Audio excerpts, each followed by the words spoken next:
cut all the bruises off the peach. Not as beautiful, but still as sweet. There you go again with all your needs. What did it ever have to do with me? Okay.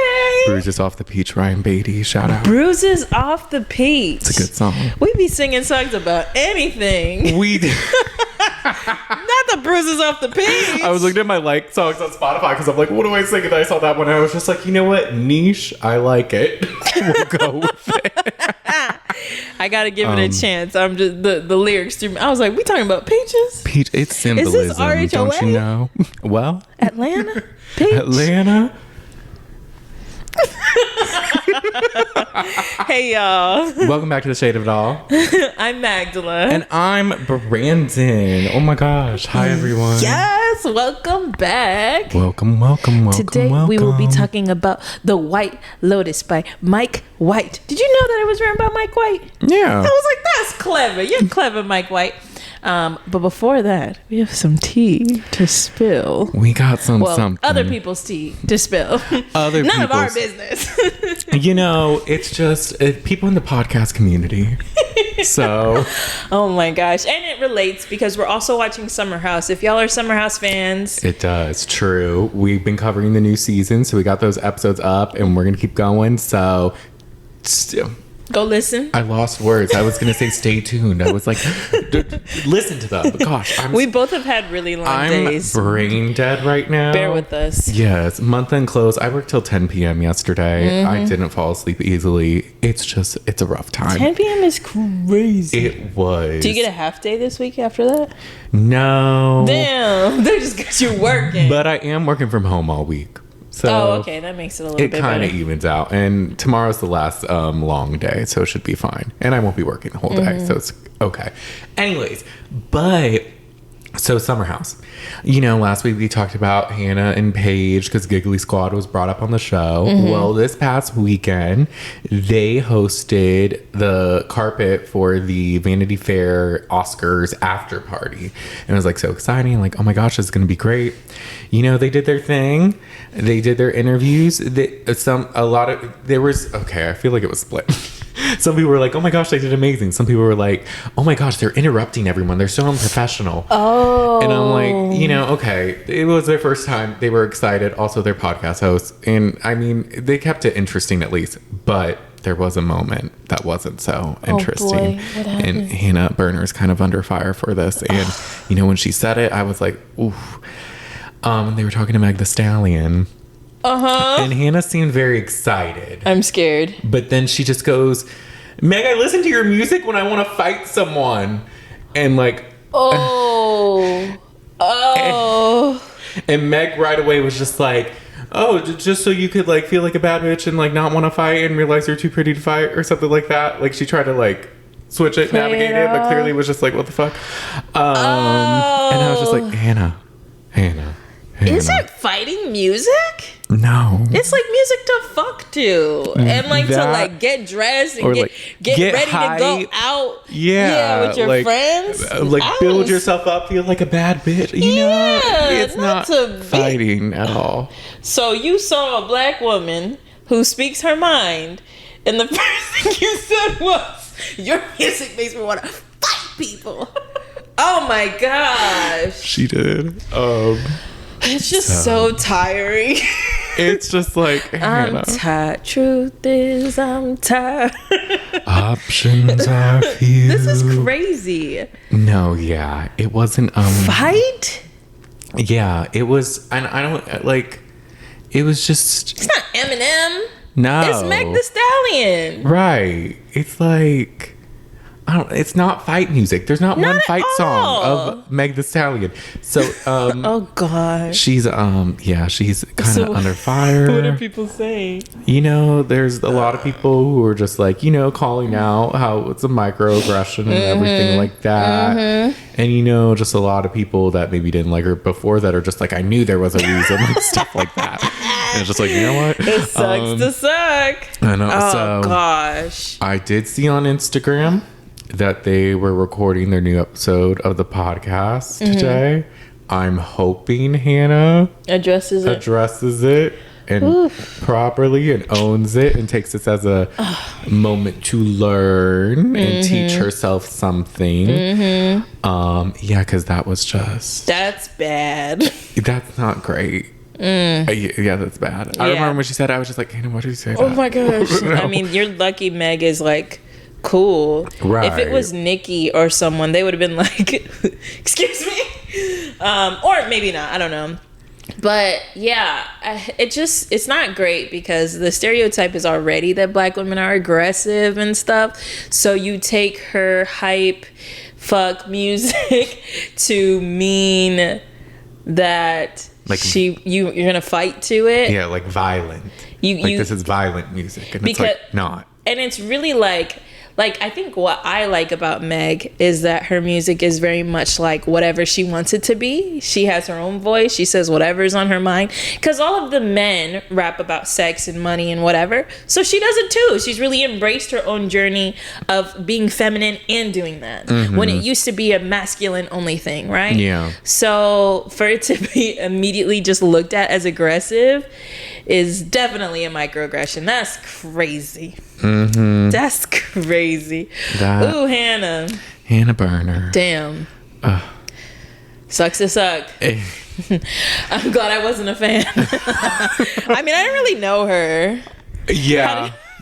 How did everybody else do? Oh god. Like the other celebrities in the interview, or just the other ones with her? Because it was Hannah, and then the one that we know, Paige. Yeah, Paige did good. You know, I think a lot of people, you know, she didn't say anything like that, so there was that. But she did. I think she was. It was a little awkward, like not awkward. Like I think they were just like, I don't know, it was her first time doing it. So they were like excited talking over people kind of, but then they were kind of talking to them too. So it was like, I don't know. I can relate to like being in an environment where there's so much going on and I'm just like, you know, saying whatever.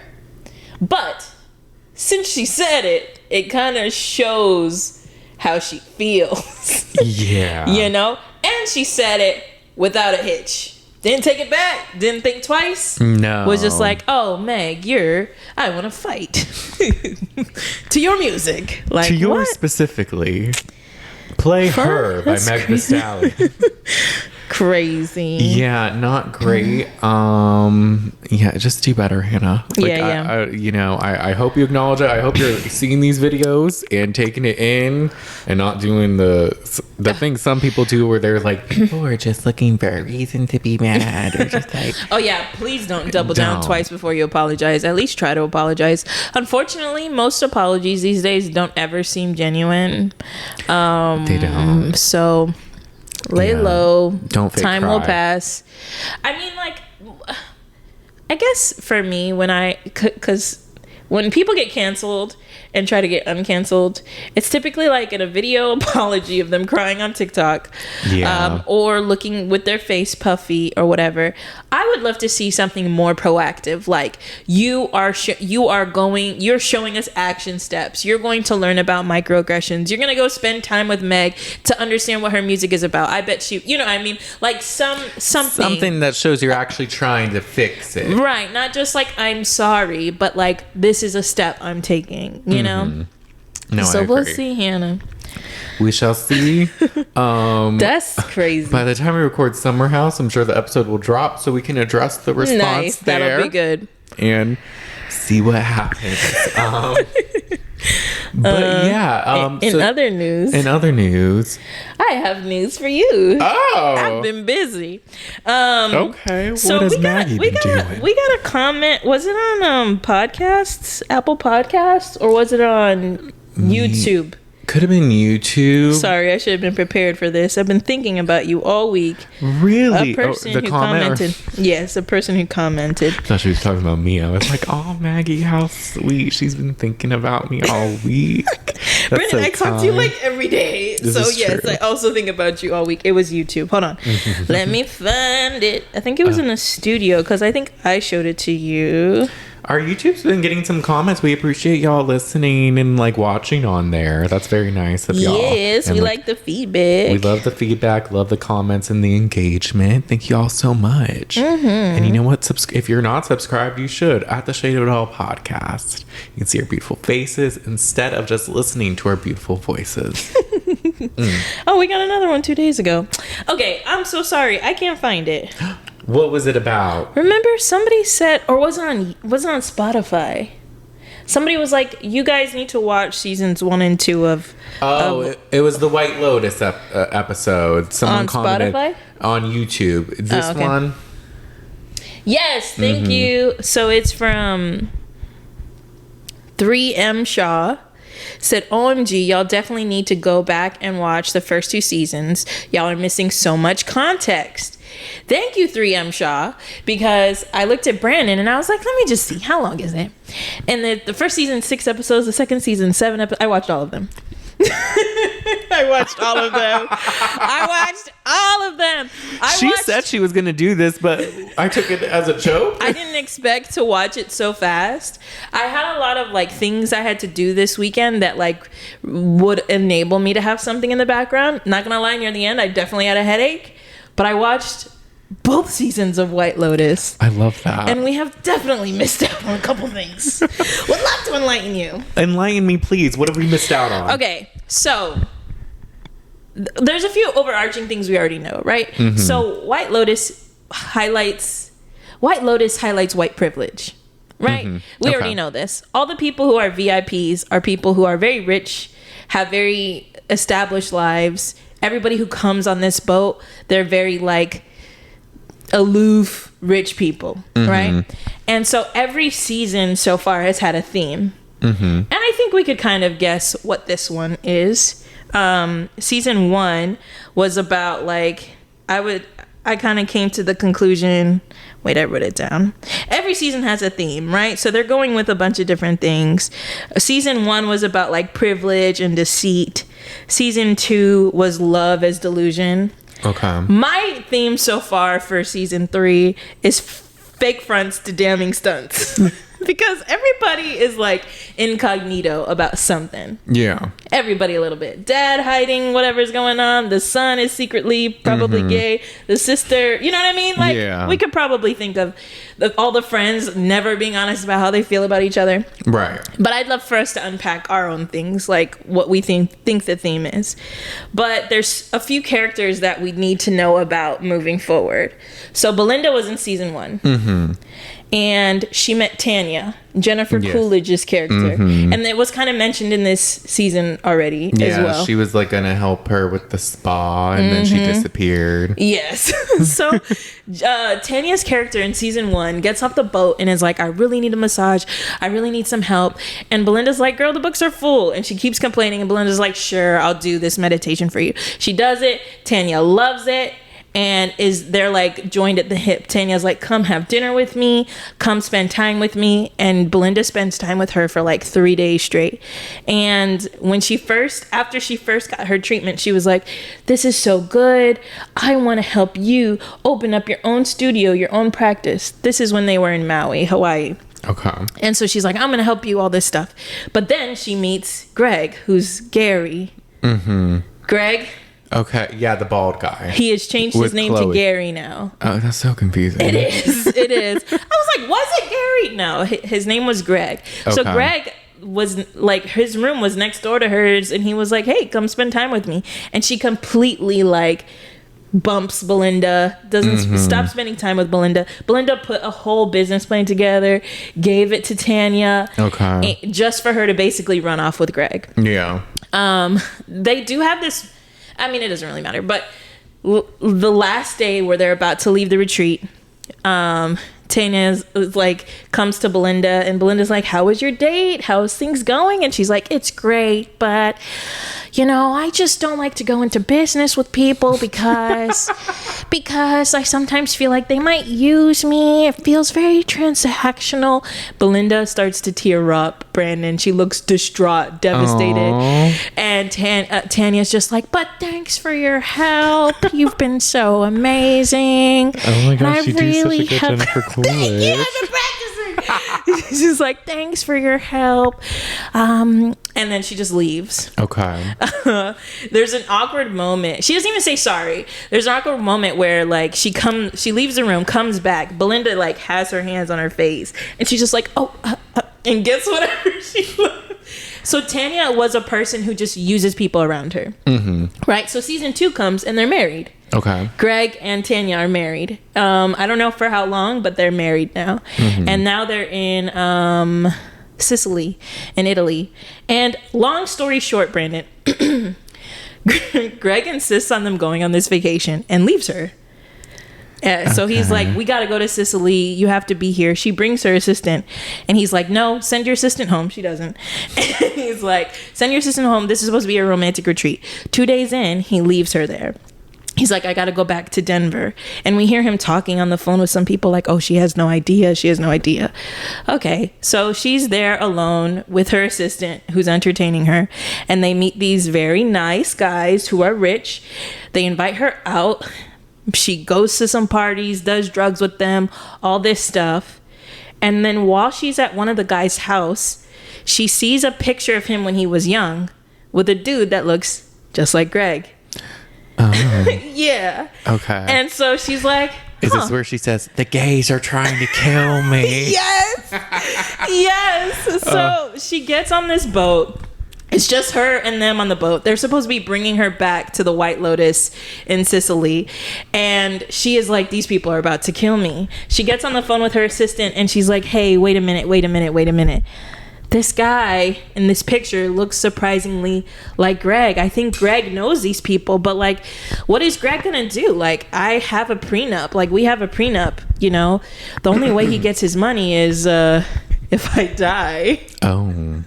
So they she's basically trapped on this boat with these people, trying to play it off like she doesn't, know what's going on. One of them had a bag previously that she saw a gun in. She grabs the bag, she opens it. Brandon, there's a rope, there's duct tape, there's a gun. Oh. And Jennifer Coolidge ate.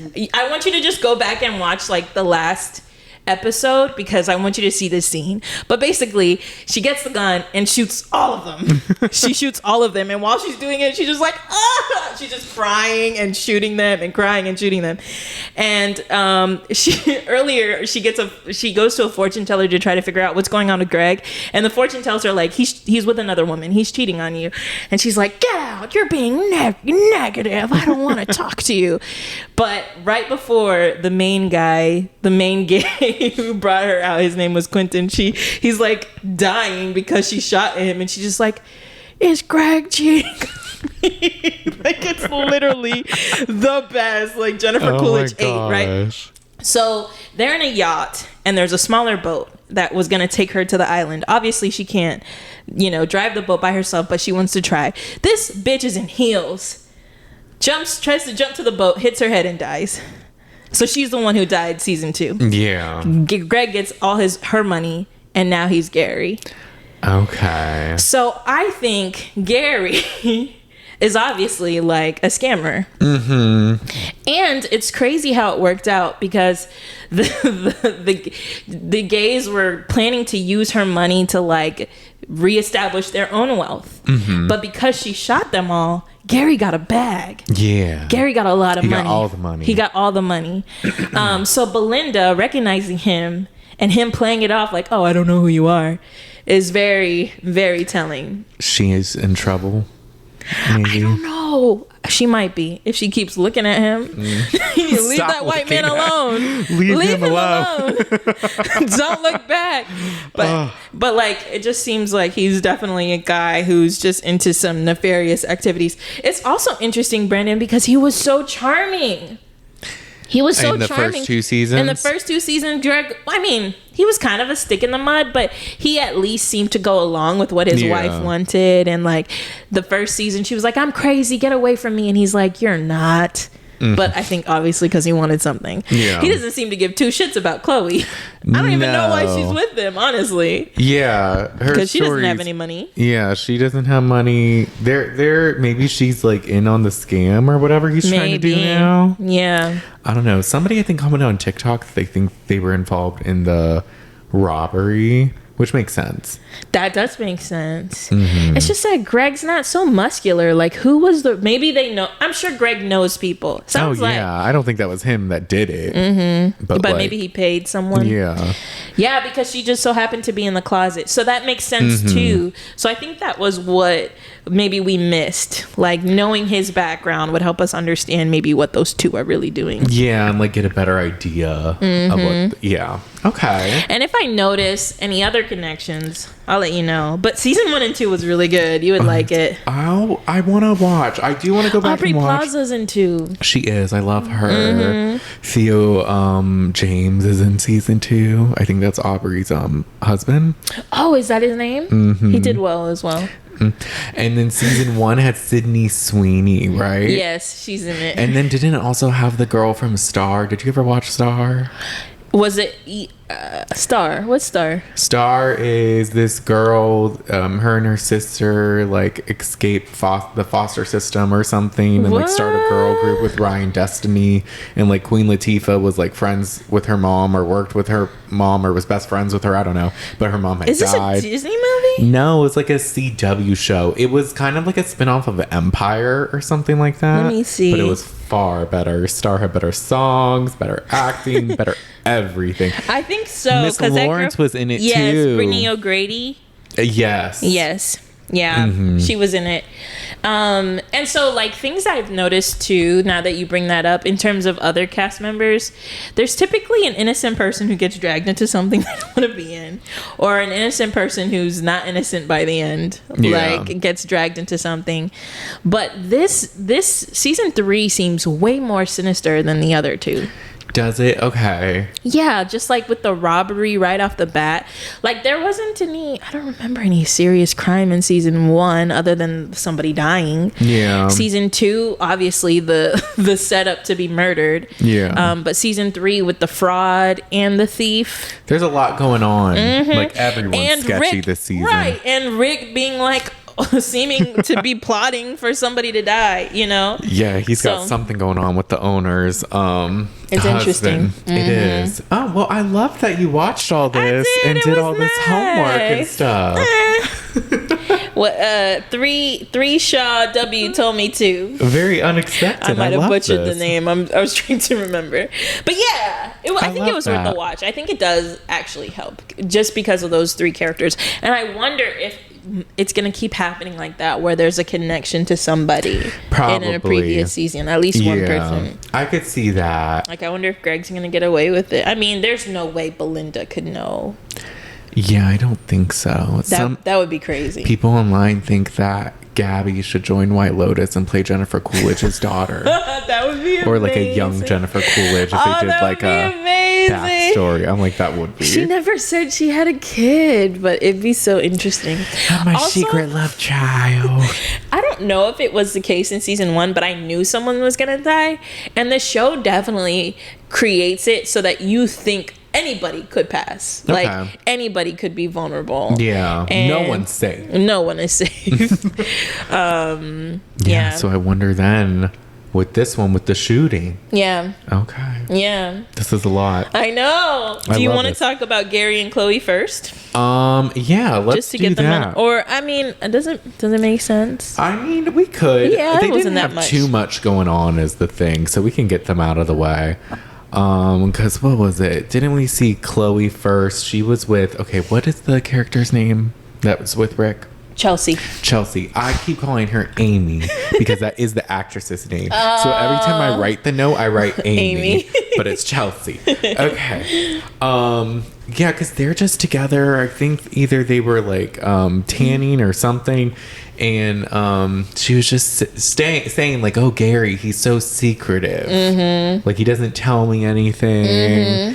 And all that, and it's just like, and then she's like, oh, he won't talk about his ex-wife, and then he says, oh, his ex-wife was like crazy or not well, and then she like walked into the ocean and never came back, and only her leg was found. And I was like, that's kind of a stretch. She was mentally unwell. What was she mentally? She was just really clingy. Honestly, I don't think it was that bad. She wasn't taking drugs or nothing. She just was really like, not real. Yeah. Like all of everything Tanya wanted wasn't real. Superficial. Like very superficial, lived a fantasy life and used people. Like as soon like, Brandon, you're so interesting. Oh, but I'm with Greg now, so I'll see you never. You know, like kind of deal. Like she just used people. So cuz I remember him saying that to her, like you've had 100 assistants. You use them for a little bit, then you get rid of them as soon as they're not interesting or helpful. So I would say I don't think she was that bad. She's just really clingy, and I don't know if mentally unwell to the point where she would unalive herself like Chloe was. That's a stretch. Right. She definitely wanted to live. Right. And they found her whole body, not just her leg. The leg was not the only thing found. Her whole body was found. And he just so happened to be out of the country. So, wow, my wife, I just stepped away for a little bit and look what happened. About that insurance claim. About that money. I don't like though, because what was it? Amy leaves because Rick's like, oh, I gotta get weed. Let's go to town. Yeah. And then Saxon joins, and I feel like they're gonna hook up. They're definitely gonna hook up. Like, ew. Yeah, because he sees her earlier too, and is like, hey. She's like, hi. Oh, here she was like, oh, I heard you're a douche, and he's just like. He no just laughs. He's like, right, a douche. Right, yeah, me. Maybe Belinda next. Yes, okay. Belinda, because she's just like, in this one she's learning different things. Porn Shy, he taught her some form of therapy or something, so she's just learning more of the craft and like enjoying it a lot. And she was saying like she feels great being around everybody because they're so genuine in Thailand, which as opposed to where she was before in Maui, I can see that, because I want to say she was one of the only black masseuses, or I don't even know what her practice is, but therapist, masseuse in Maui, and she had to cater to a lot of fake people.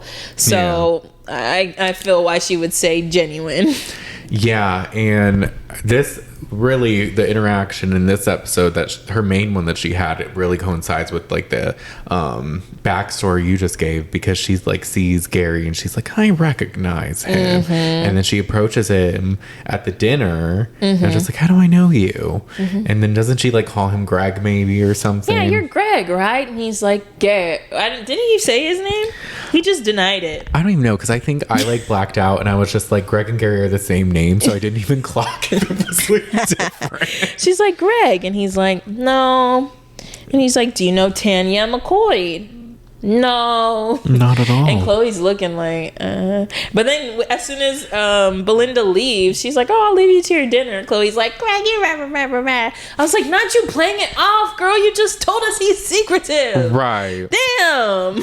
Wake up. She needs to, but unless, I don't know if she's in on something, so maybe. But Porn Shy takes her home, and then he's like, what does he say to her?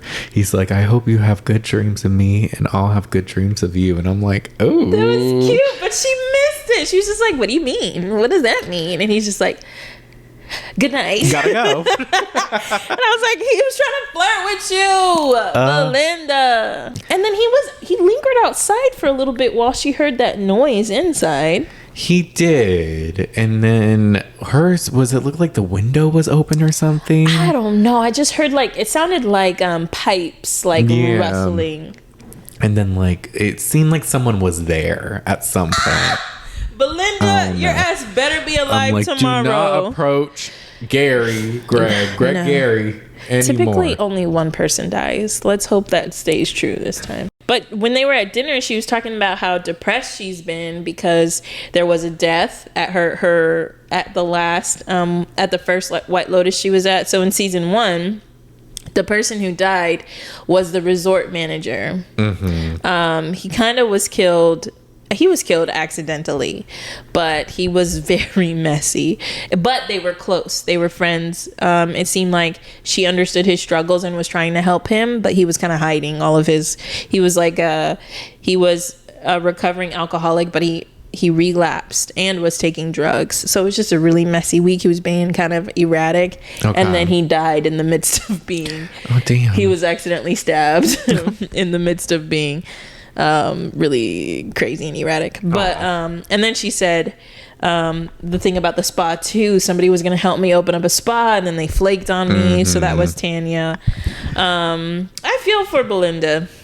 Yeah, she seems like a sweet soul that's just trying to find like a place for herself, and pursue her passion. And I hope this season ends well for her. Me too. And nothing happens. And I love that it kind of seems like the feeling is mutual between her and Pornchai. That'd be so cute. I was like, Belinda, if you don't invite that man inside, right? Y'all could play a board game or something. Just spend more time together. We can dream together.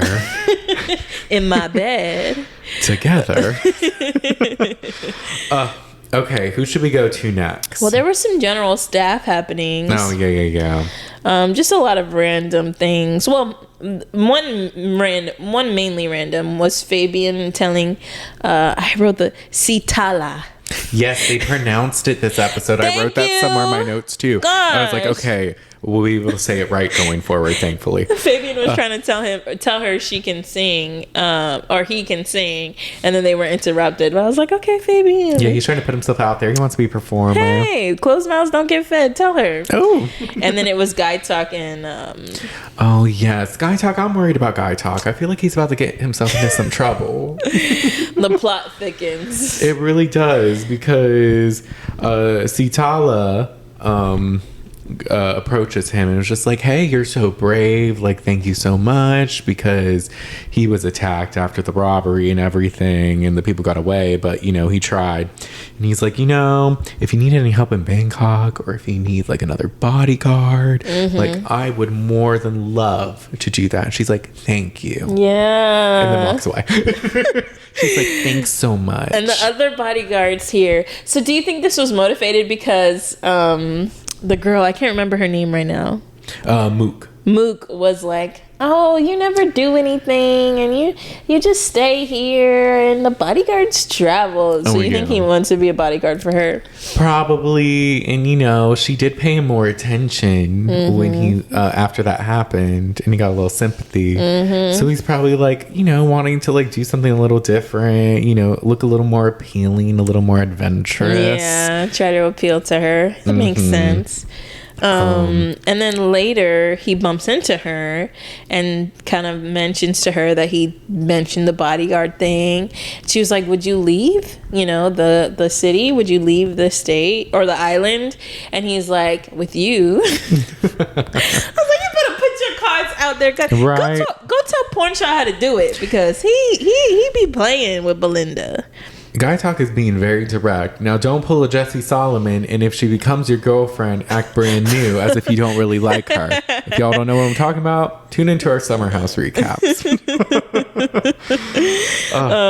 But she's like, you're so funny, I'm leaving. Gotta go. The chase it's not being reciprocated. She's laying a little like... I think because I don't know, do you think she's interested in him? No, not at all. Like, it's not. She was like, you were cute when you were interesting. She only likes interesting people. Yeah. That sucks, but yeah. Look.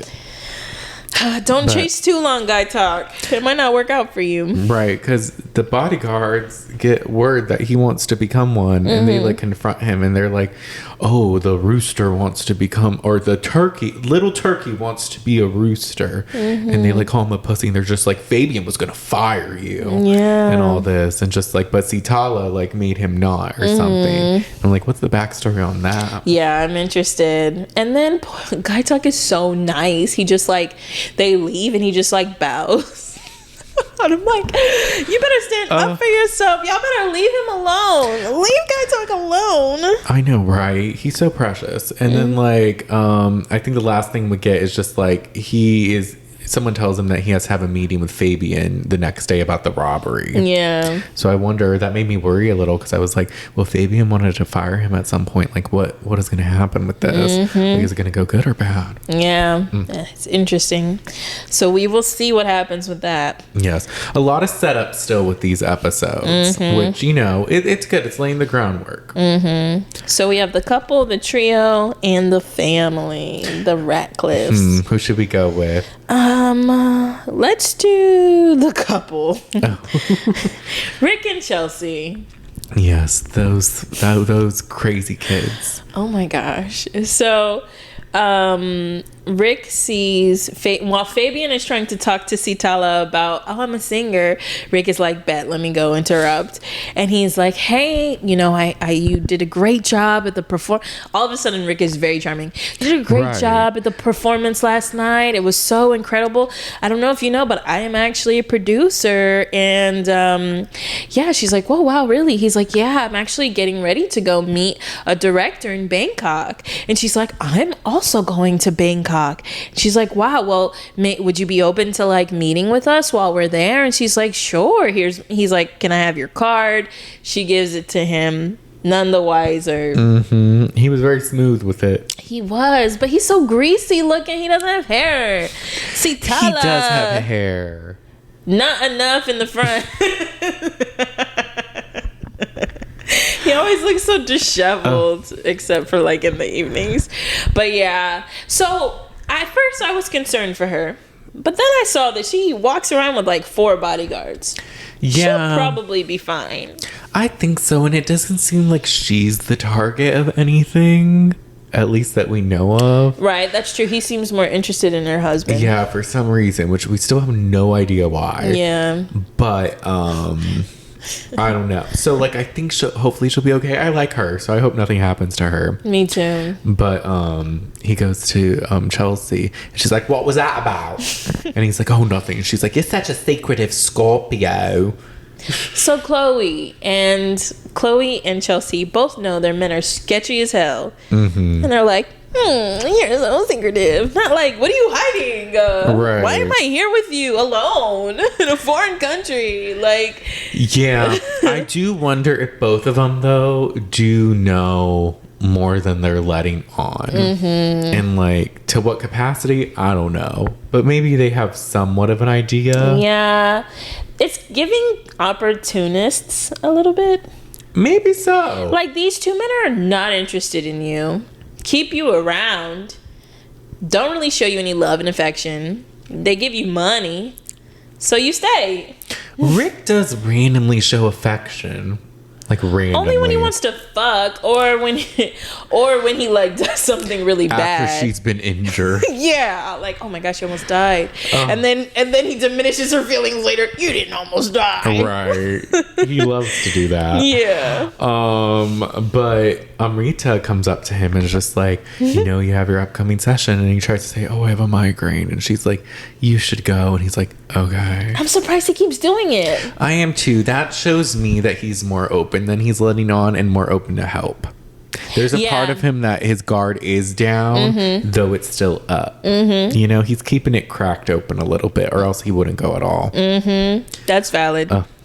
And the session is kind of deep. It is. Because she asks him, what are you feeling? And he's like, I don't know if I think he says, I'm just angry. And she's like, well, anger is often caused by sadness. So what are you grieving? And he's like, I've done a lot of bad things. And I never knew my dad. My dad was murdered. He was a decent man. He was a good man, but I never got to know him. And I can't get my life back. But maybe, like, while I am living, I can have some satisfaction. I was like, that's cryptic. Very. I'm like, what do you mean? Let's unpack that. What does that mean? Right. I can't get my life back, but maybe while I'm living, I can have some satisfaction. What happened to make you lose? Because, like, I'm like, we just need to know about his past, because it's like, your dad dying to me, like, of course that's like bad, that's traumatic, but it sounds like with the bad things he did, maybe because of it, something happened because of his dad? Yeah, maybe because he was like depressed about that or something that led him down a bad path. Or maybe he killed his dad's murderers. I'm sorry. Maybe he unalived his dad's murderers. I need to stop saying that. What happened to his mom again? There was something with his mom, right? I thought he just said that he was raised by his mom. Didn't she pass as well, though? Hold on, I could be wrong, though. I can't remember. I think it was episode 1 or something. Or his mom was like bad to him. There was something. But it seems like he has a lot of parental trauma that he's carried with him. And come on, Rick, you're a grown-ass man. It's leading him to go after Sritala's husband.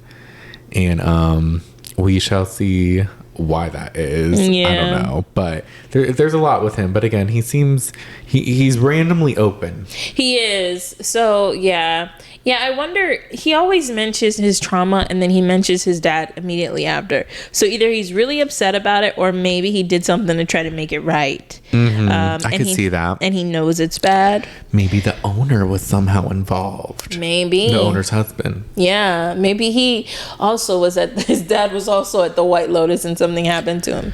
Maybe. Who knows? I also wonder if, I was thinking about it, like, what if Rick is, who's that guy what if Rick is like the equalizer? Like he like, so the equalizer is played by Denzel Washington, and he like murders a bunch of people, but they deserve it. Okay. So it's like, part of you, maybe you killed for good reasons, but because you still killed, you feel not so great about it. Yeah. Or isn't that like Dexter? Did you ever watch Dexter? I think he like killed other serial killers or something. Yeah. But I could see that for Rick. Or what if Rick is like that guy who unalived the New York CEO? Like he wants Luigi. What if he's like Luigi and he wants to take down corporate terrible people who do terrible things, but it's still bad White Lotus is Luigi Mangione. Rick. Before Luigi was a thing. Maybe. You know how The Simpsons foreshadows things? That's true, because this was filmed before Luigi, pretty much, so. I'm pretty sure he's evil, but just to speculate, because you never know. Because they kind of set it up early that Rick seems sketchy. But what if he's not? What if it's pretty black and white and he's not so sketchy? Yeah. I could see that. There's a soft spot with Rick. I could see it going a certain way with him. But him and Chelsea do get weed and he's feeling better. He seems so happy all of a sudden. Yeah, she's like, are we ever going to have fun again? He's like, do you want to get fucked up? And she's like, it's 2 p.m. And then they have, this is where she tells him, we have dinner tonight with Chloe and Gary. And he's like, oh! Why? Really? Oh. I mean, after the first one, Chelsea, why are we still doing this? Go hang out with Chloe by yourself. That part. Gary obviously doesn't want to talk to either of you. Right. None of the husbands don't enjoy this, or the partners. No. So just like go with Chloe. Right. And then just leave the husbands be, but whatever. But they go to a snake show. And he's like, it's so fucked up how they're trapped like this. And she's like, should they be out in the fields with the farmers, the venomous snakes? And I'm like... At first I was like, what do you mean? And she's like, they're venomous. And I was like, oh, Chelsea's funny. She is. No, she's a comedian. We love her. Her and Rick are funny. They are. They're a comedy duo. But you go. I was just gonna say, so during the show, the handler takes out all these cobras. Oh my gosh, it's like a Disney ride where the driver has to moderate the whole thing. He's like, the cobras venom is venomous and deadly. You will die. And then the handler is like kind of like provoking them. There's 3 cobras and he's like provoking them and like making them, like bite him. And then he's like holding them in weird positions to show them. It was actually kind of like scary. They weren't like handling them with care or anything. No, it was just like odd. They were definitely on display for people's entertainment. And Rick looks around and he sees people eating popcorn and gabbing and just talking. And he's like, the world looks a little fuzzy. He's definitely feeling the high. Yeah. And he walks out. Yes. And then he looks at the snakes. And this is where I asked myself, does he want to release the snakes because he sees himself in them and that they're misunderstood? And that was validated by the actor saying it after the episode. So I was like, yes, I was onto something. Nice. I was like, symbolism. It reminded me of AP Lit. I was like, what is the meaning? What does this mean? This? There's so many metaphors in White Lotus. I low-key want to try to catch them all. But yeah, no, I think he did. Maybe he feels trapped in his life. Yeah. Trapped in some way. Trapped in his life, trapped in his drama, seemed as this bad guy, but really he just wants to be free. Yeah. And like really there's like a purity to him, though he's rough around the edges. Yeah. And like there's an inner beauty, and like snakes, even though they're scary, really some are harmless. I'm not gonna say all are harmless because clearly, you know, there's venomous snakes and everything. But you know what I mean. Yeah, because they kind of break it down later too.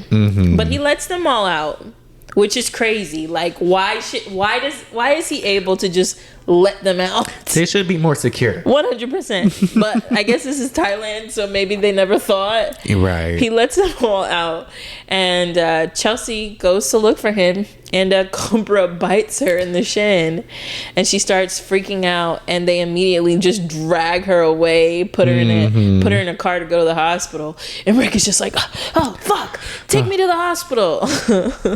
And then we see her later eating dinner. Yeah. She's like, fine. I almost died again.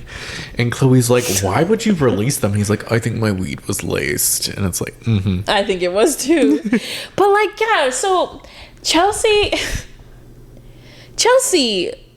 Rick, you almost died twice. Rick barely cares. Also, he put you in danger this time, and you're just like, I almost died while I eat my mashed potatoes. Like, that's crazy. Yeah. She's so aloof. She just goes with it. Yeah. 2 near-death experiences, get me out of here. Right. She's very just like... Or I'd at least be upset. Yeah, she's just very like... She lives for a moment after trauma to like go to dinner and gossip about it. Like, I can't believe I almost died. I almost died That's today crazy. again, twice. What's the third time? It's like, oh God. Yeah. But then, yeah, they have their dinner, and that's where Belinda approaches Gary and all that. But then after it, we see Rick on the phone with someone named Frank. Yeah. And he's like, he's telling him how he's going to Bangkok and he may need some help. And we're like, okay, who's Frank? What help is he gonna provide? Is it weapons? Is it backup? Right, like, can you meet me there? Leave me. He just leaves him a voicemail and was waiting for a call back. And then he's like, why the fuck would you release the snakes? Are you deranged? And he's like, even evil things shouldn't be treated like shit. It's only going to make them more evil. She's like, the Bible says they're evil. And then he's like, evil things shouldn't be treated like that. It just makes them more evil. Deep. Rick, did you do time? That part, I'm like, how were you treated throughout? He must have been mistreated throughout his life that caused him to do bad things as well. I'm like, what is the rest of his backstory? Yeah, it seems related to childhood. Like, maybe he was like a slightly misbehaved kid, but he was treated like an awful kid. Yeah. And, you know, nobody listened to him, so he just becomes worse. I don't know. I could see that. Or maybe he makes one mistake and feels like he has to pay for it every day, and that just eats him alive. Yeah, there's something. Yeah, it's clear, like, or maybe too, if his dad died before and maybe something happened with his mom that I'm forgetting. Yeah, I didn't write it down either. But maybe he didn't grow up like the best way or anything, and then maybe he was made fun of for it. Like, maybe he grew up poor and then he was like made fun of for it, and then like it pushed him over the edge or something like that. I don't know. Yeah, there's something. There is. Yeah, because I definitely think society tends to kick people who are low even lower. And so they never get a chance at redemption, right? Like criminals, people who do time tend to go back because of all the things that change that make it hard for them to just be good. Particularly those with low economic status. So it's interesting. It is. And then she leaves him with a very cryptic message. Oh, yeah. She's like, I could have been killed. And he's like, I was just stoned. And she's like, well, if you kill me, I will follow you into the next life. You're never getting rid of me. And he just kind of looks at her. What if they are tethers to Gary and Tanya, but they're younger tethers, and they're in an alternate universe of which they both coincide and exist together and interact, but are different mentalities and time structures, and it is all an illusion, and they're seeing themselves in the future while the others are seeing themselves in the past. Okay, Brandon. I don't know. I mean, I definitely do see some relations. The only difference is Chelsea, he has nothing to gain from killing Chelsea. that we know of. That we know of. You never know, but from what we see, there isn't much. Yeah, it's just weird. They travel all the time. Like, what are you guys up to? Right. But I also think it's just White Lotus maybe just mentioning people dying so that we always remember. Yeah. Someone's gonna die. Yeah, 'cause she like calls him her soulmate, and I'm like, are y'all? You're my soulmate. And I think he's like, you're an idiot. He's like, fuck off. Yeah, she's like, you're my soulmate. And he's like, how? We're incompatible. And she's just like, He's like, our astrological signs don't even match. And she's just like, anyways, that's what I'm saying. She's aloof. Like, you don't want to know then. He's telling you. Also, though, if you know that's not the case for you, Rick, why do you keep her around? Right. There's something with it. Maybe he likes that she likes him. Yeah. And it's like, oh, he feels loved even though he pushes it away because he's not used to someone loving him for him and wanting to get deeper. Yeah. Or it's a cover. Just too. like him on vacation with his partner and trying not to look suspicious. It's interesting. There's a lot here. There is. Isn't it also ironic that the most innocent person gets bit by a cobra? Like, that's crazy. Rick didn't get bit by shit. He opened up like 7 cages. He was fine.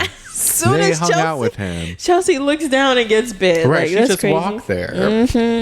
See, you don't. That's why you don't hang out with people who are bad. Don't hang out with bad people. Trust You'll get your caught intuition. You'll get caught up in the crossfires. You'll be bit by a snake. A cold-blooded killer.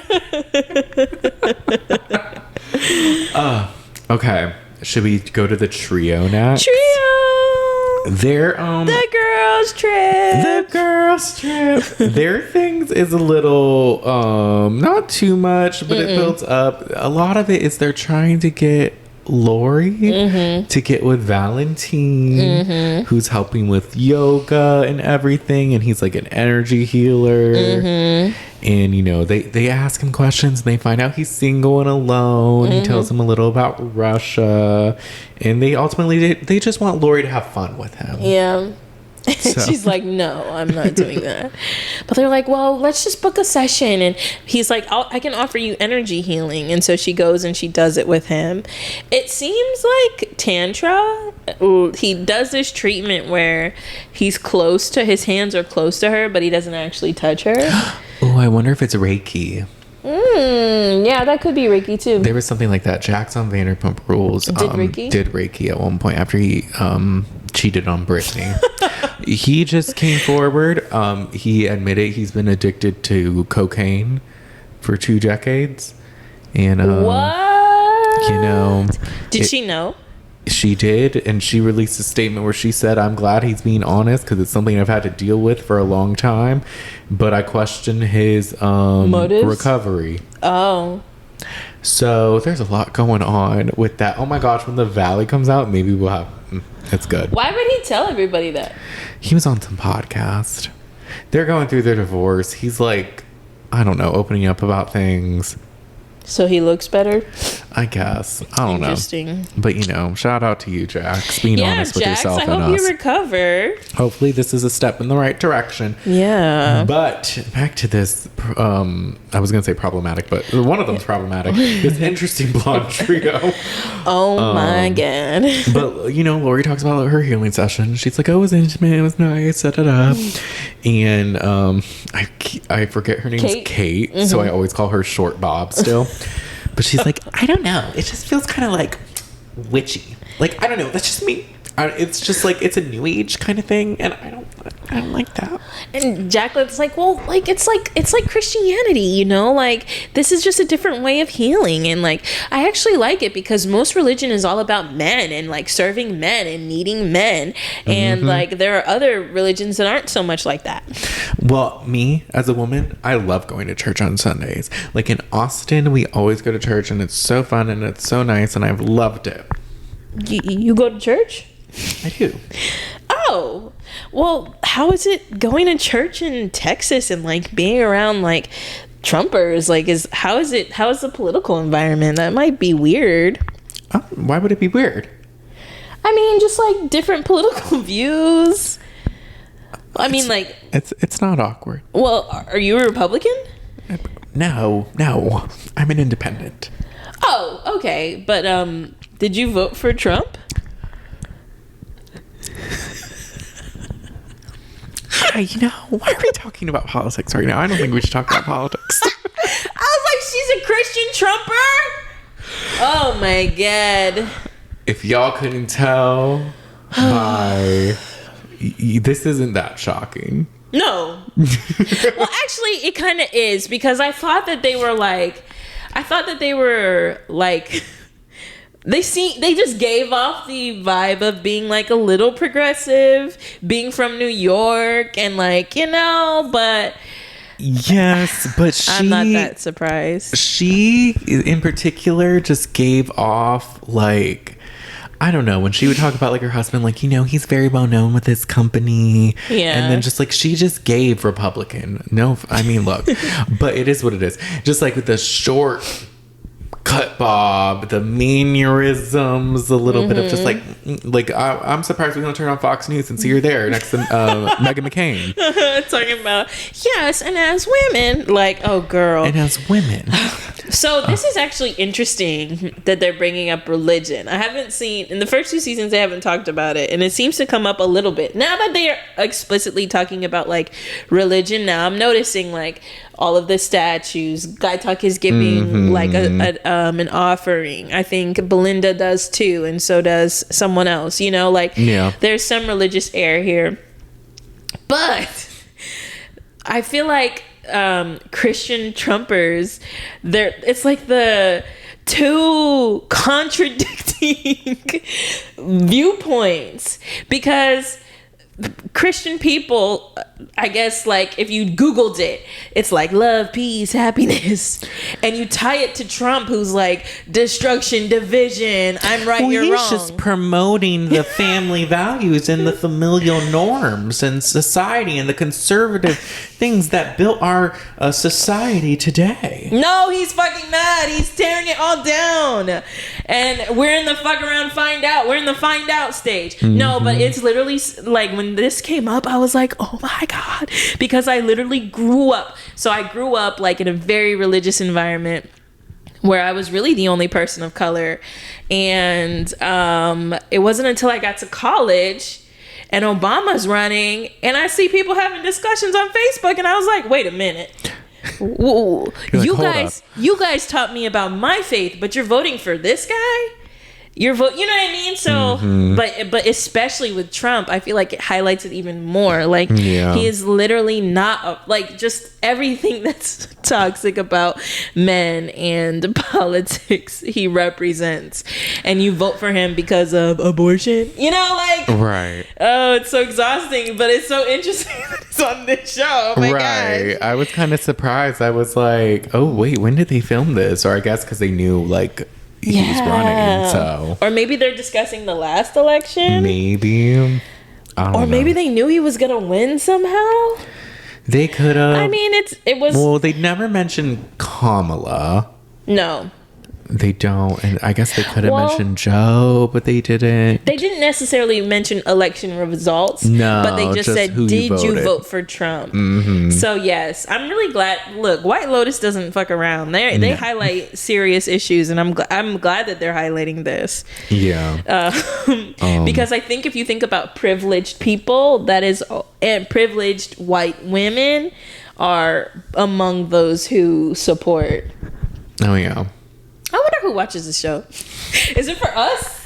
Is it for them too? Do they watch? I'm curious. I think they do. I love it. Go off, Mike White. Let's tell them. I think it's one of those where everyone's like, "Oh, did you catch the White Lotus?" They were talking about Trump. It's so funny. They're probably missing They were it. awfully mean to that Kate woman, though. I love her haircut. I love her hair. And her I love, clothes. and we're in Texas, and I love the mega churches that we go to. It's so like communal to be one of 1,000. I will never watch White Lotus again for promoting the liberal views and making it seem like me as a woman should feel ashamed for voting for our president of the United States. Okay?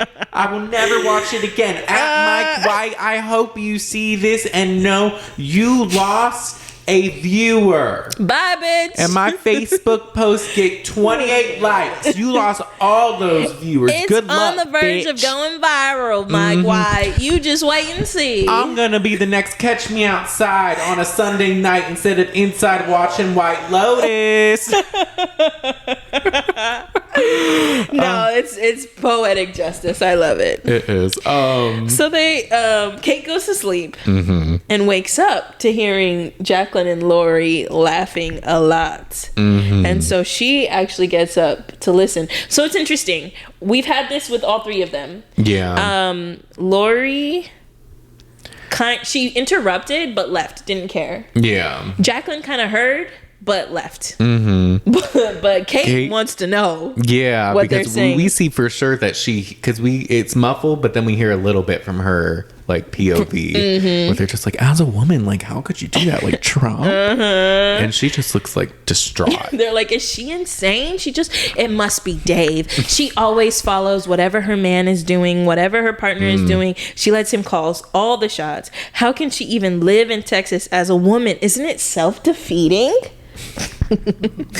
And Kate's like, ugh, I'm going back to sleep. I have to go back to bed. I can't do this. So it's interesting. It's like they all know that they talk about each other, but no one is gonna. They're not gonna drop. That's what I'm talking about. Fake fronts. They're not gonna drop their mask and be like, "What's up? Say it to my face, Lori. Lori, come say it to my face.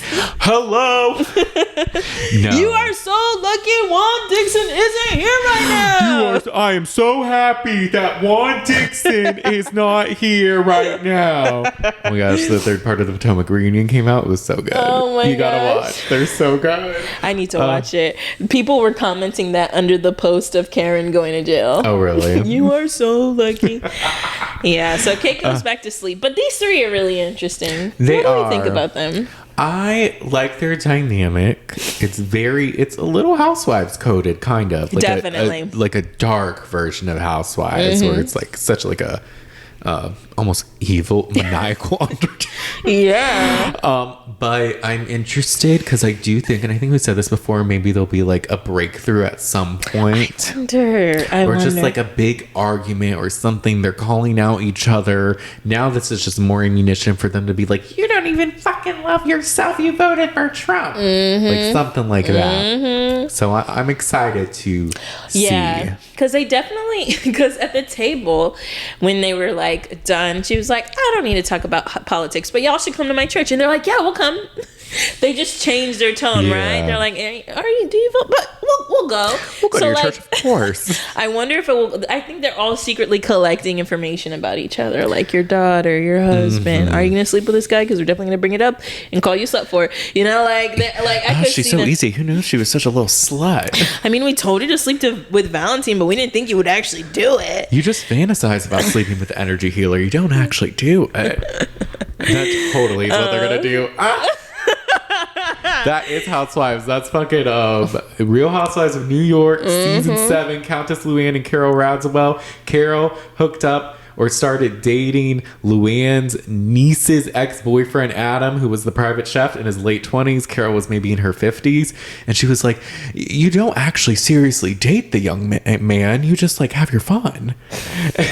And then she's just like, what the fuck are you talking about? She's like, I'm in a full-blown relationship. Right. What do you mean? Like, but yes, that would totally be them. Yeah, no, I can only imagine. Like, so Jacqueline's an actress. These are her 2 fake friends, but I'm sure she has 100 fake friends. Like, it's just the epitome of like, we're in this privileged place we want to keep up this privileged appearance, but you're never gonna really know what's beneath the surface. You can speculate, but I'm not gonna confirm or deny. Like, you can think what you want about me, but I'm never gonna, like, there's no vulnerability here. They all have their guards up. No one really trusts each other. They're very like, it's almost like Rick, but Rick is almost more open. Yeah. Well, then we have the Ratliffs, which again kind of take up the most time with this episode. They do. They have a lot going on. There's some pill addictions being some metaphors taken about. There's a lot of metaphors. It starts though with the mom having a dream of her in front of the ocean, and then it's like it's very blue. And then Lockie's to the side. And he's just like, this is what it looks like before a tsunami. And he's with some locals or something? Yeah, he's with some people. But then some people wrap the mom in a comforter. And then she goes into the water, into the tsunami. And I'm like, that reminds me of what apparently Gary said happened to Tanya a little bit. Like, oh, she just went into the ocean. She's mentally unwell. Yeah. And all this. But yeah, the mom's clearly depressed. Yeah. Got a lot going on. Yeah.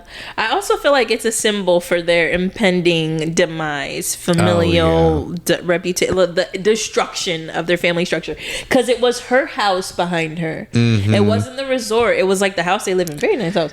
It was like very nice. Very nice. It was like a three. I was like, that's a big house. That looked like a hotel. But it was her house behind her and the tsunami coming in. She senses something's up. I think we'll get into it, but I think more people are sensing something's up with the dad than like is being let on. Yeah. But she wakes up and like the dad's on the phone, and then what's the husband's name again? Timothy. But the mom does tell Piper about the dream, and this is where Piper does say this could be a warning. It's like the collective unconscious and all that. But I think we learn here too that I guess Lockie was like telling them all about tsunamis. Lockie was watching a video about a previous tsunami that happened in Thailand. If I was in Thailand, that's the last thing I want to think about is a natural disaster. No, like what? No, that's exactly. What? But they go to breakfast and the dad's just getting all these phone calls and everything. And finally he answers, but everyone's noticing like how often his phone's ringing and like vibrating. And then when he answers, it's like a message and it's like the FBI are at your office. So it's just like a build up of everything going on with that case. Right. And it seems like he finally got in touch with the lawyer because the lawyer is, he hears one voicemail, I think, from an assistant that's like, the FBI are here, please call me. And then it sounds like a lawyer just saying like, don't talk to anybody, I'm gonna figure this out for you, don't worry about it, kind of thing. Right. But then Pam comes and they're like all there and she's like, oh, we booked you, Lockie, a corrective posture treatment. And he's like, huh? And she brings Saxon his blender.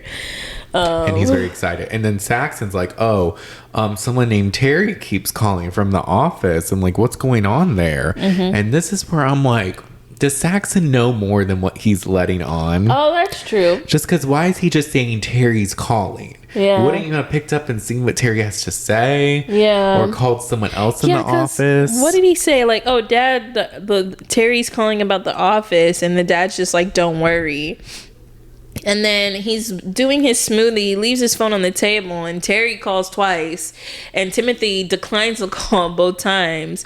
So it's like, yeah, why? Maybe he got a text and then calls? Maybe. Because he did seem interested in the calls. He did. And this is where I'm like, okay, is this a matter of he has such resentment towards his dad, he's happy this is happening? Or is he like, because he wants to prove himself to his dad, does he want to help? Yeah. Or both? I wonder. But the dad's like, we should give our phones away. Like, you know, the thing about these phones, they are such a nuisance. Pam, you were right. Take our phones away. And Saxon's like, no. Oh my gosh, no. And just like, we're stuck here because of Piper. Piper gets everything she wants. He like cracked his neck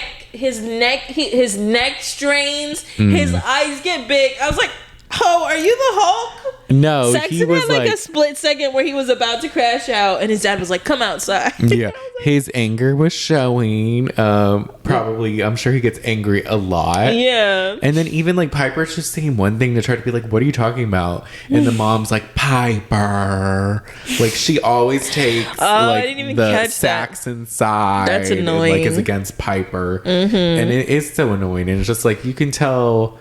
Yeah, Saxon. I mean. Yeah, it was kind of clear, but I guess this was more like an expression of it. He's got something going on underneath. 100%. There's like some familial rage. And we had our theories. Maybe he's jealous of her. Yeah. Maybe she's doing her own thing, living her own life. It's always the people who are most critical that I feel like are like miserable. Like you hate your life. You see someone else living theirs, so you want to judge them for it. Like you don't want to, you don't feel like you can just be a Buddhist and move to Thailand and study whatever.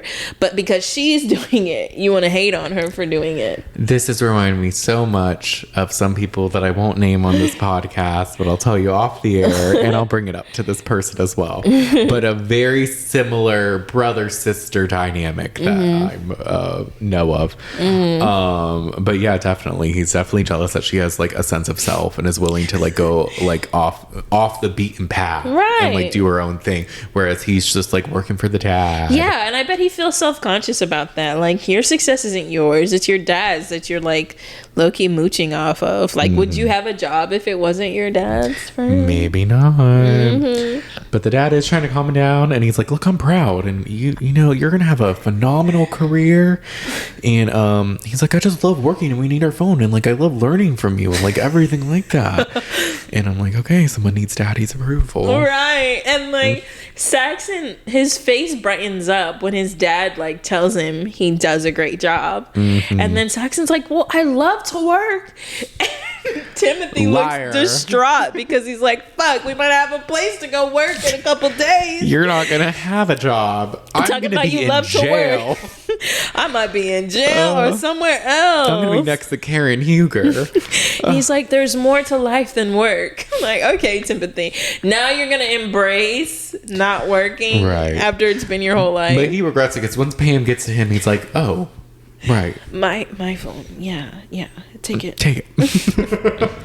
But the brothers, Saxon and Lockie, they're by the pool, and this is where he's just like pushing Lockie to like, oh, drink the rest of this protein shake, like all this, like chug it off. Yeah, we gotta get you laid. Like you can't be neurotic and a virgin. Ugh. And it's just like, shut up. Oh my gosh. And he's like, don't worry, well. we gotta make that happen this week. You're not gonna be a virgin anymore. Why do you know his virginity status? Right. Why do you care so much? Like, again, it's just like projecting. Like, no, you can't be a boy like that. You gotta be a boy like me. And Lockie's just like, okay, I'll drink it. He drinks whatever. But then he goes off to his posture session, and then I think we see Piper, and she goes to meet with someone named Buren, but there's another guy there, and it seemed kind of odd. Like he's like, well, he's not here. Like maybe he's free Friday, and she's like, okay, yeah, because I just want to talk about like the program. I might do that and all that. And he's like, okay, it's set. But it seems just like he seemed confused at first when she approached. A little, or like something was like, I don't know. Yeah, how he was like, oh, so and so's not here. No offer of no help, no suggestion. That was a little weird for you to just be like, he's not here. Yeah. Can I help you? Oh, when he'll be back or anything. I help? Yeah.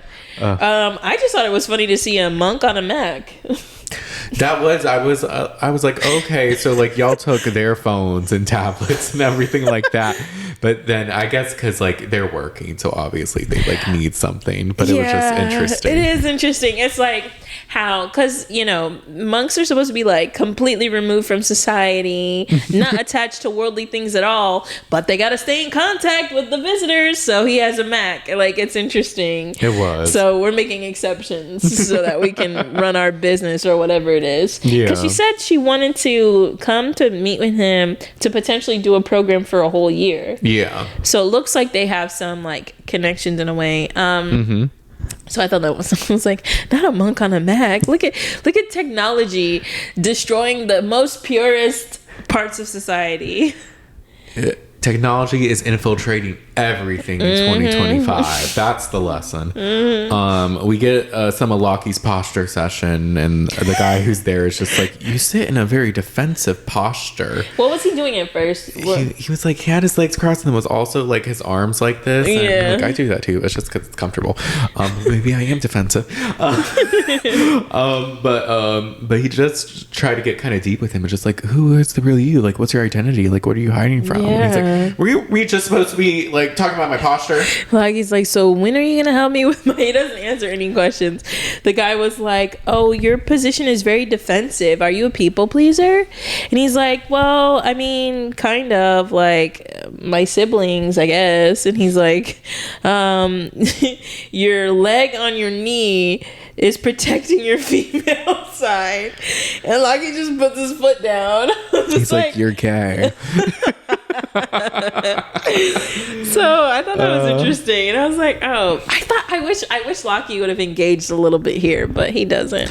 No, not yet. He'll probably have his moment later in the season where he opens up more. But we see the mom with the dad. She's like, I'm proud of you for giving up your phone, but you look tired. You want one of my pills to help you take a nap? They're not addictive. They just take what needs to. Or wait, no.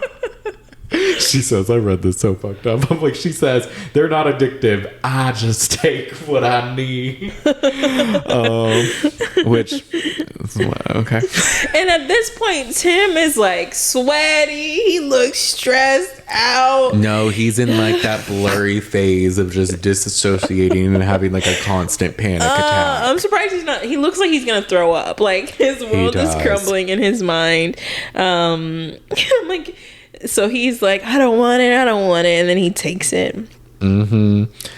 I think this is at the dinner where Saxon says they got them invited on some guy's yacht for the full moon tomorrow, which I guess is this going to be the same boat that Rick and Chelsea were invited with Chloe. I wonder, but I'm trying to think of the guy who would have invited him, because Gary doesn't seem like he would have invited him. So maybe it's a different guy. We'll see. Maybe there's some characters we haven't met, or it is Gary's boat. Yeah, the mom's like, who are these? Do they have good values? And he's like, it doesn't matter. They're rich. And she's like, oh, Saxon, just because they're rich doesn't mean they're not trashy. Just because people are rich doesn't mean they're not trashy, Saxon. Aren't you trashy, though? Touche. But she doesn't think that. What's trashy? Well, her definition of trashy is interesting because she did call actors and actresses like prostitutes. So, I don't know. Well, you're about to find out that your ass is grass. Some could see those who treat people as if they're less than them is trashy. But the dad is passed out, and then Saxon locks eyes with Chloe, and Gary notices, but he doesn't seem to really care. Yeah, Gary just kind of looks, but it's like nothing. He's like, I don't really like you anyway, so like, yeah, it is what it is. And yeah, Pepper was like looking for her dad, but then we see in another scene, so he wakes up for a second, looks panicked, and just kind of lays back down. Yeah. And then later in the night, we see him in the bathroom. He takes another pill by himself, unwarranted. And Victoria asked him if he wants one, and he just says he doesn't take pills. But did you know he's like sweaty? He's like out of breath. Yeah. I'm like, what are you going through? He's just like, again, like a constant panic attack or something. He's like freaking out. And like in the preview I saw for next episode, it seems he's taking a lot of pills. Damn. So the addiction's going full force. Yeah. Because she asked him, like, is something going on? And he just doesn't answer, and she goes to sleep. You know what's funny to me is like, so the dad is like the center of this family. I'm assuming he makes the most money. It doesn't seem like Victoria has a job. Not that we know of. Yeah. So dad is the moneymaker. He holds the family together. He's the breadwinner. And he is clearly going through something. And they barely bat an eye. Hey, you all right? Yeah. Oh, all right. Well, I'm going to go to the beach. Like, I would be curious. That is true. They don't check on him. They like pry a little. Like, where are you, Dad? why are you on your phone, Dad? And he just brushes them off and they just leave. He's melting. And they're just like, he is, that's what I'm saying. Well, I guess we'll get dinner. We're going on a yacht tomorrow. If I saw you and you were like sweating and you couldn't breathe and you're doing all this stuff and acting weird with the phone, I'd be like, are you okay? Wait, no, for real. Like, what's wrong? Right. Like, what's going on? And then if you don't want to answer me, I'm at least going to think about it later. Like, are you all right? Well, it seems like with them, they don't like to talk about emotions. It's very surface level. It is. The parents don't seem like they create environment that's conducive to like expressing emotions and saying how you really feel in open conversation. That's true, because the mom, whenever Piper expresses something, she belittles her. She's like, silly Piper, you're just a stupid woman. Stop acting like such a girl. Gosh, just stop and be like sexy. He's funny. Be funny. She really thinks he's hilarious. Right, and he was like, there was no happy ending. And she's like, oh gosh, she's so gross. She is, but I love her because I love what the actress is doing with the character. Like, she's funny. She's eating it up. She's eating it up. And low key, it's giving like a little bit of the Jennifer Coolidge like air. Okay, yeah. Like aloofness, also the accent, just all of it. That's fun. Okay, so what do we think about them? I'm liking it. I will say when the episode or the Ratliffs. The Ratliffs. The Ratliffs. You know, they're fucked up. They are. We didn't really learn anything about anybody else, unfortunately. No, it was just a setup one, and I did watch, I will say, this episode kind of late last night when I couldn't sleep. So I feel like I kind of want to watch again just to like, I feel like I got it, but I just want to watch again to where I'm not like half asleep watching it. Yeah. But I feel like I got it. But I feel like I'd be able to appreciate even like the smaller moments that maybe I missed a little of. But yeah, the Ratliffs, they I think a tsunami's gonna hit that family. 100%. It's coming. It's coming for them. And I don't know if they're and maybe even to push it further, in the mom's dream, she's standing and she lets the wave hit her. Yes. In the video Lockie shows, he's like, look Mom, he didn't even move. There's a guy standing in the water and a tsunami just comes and hits him.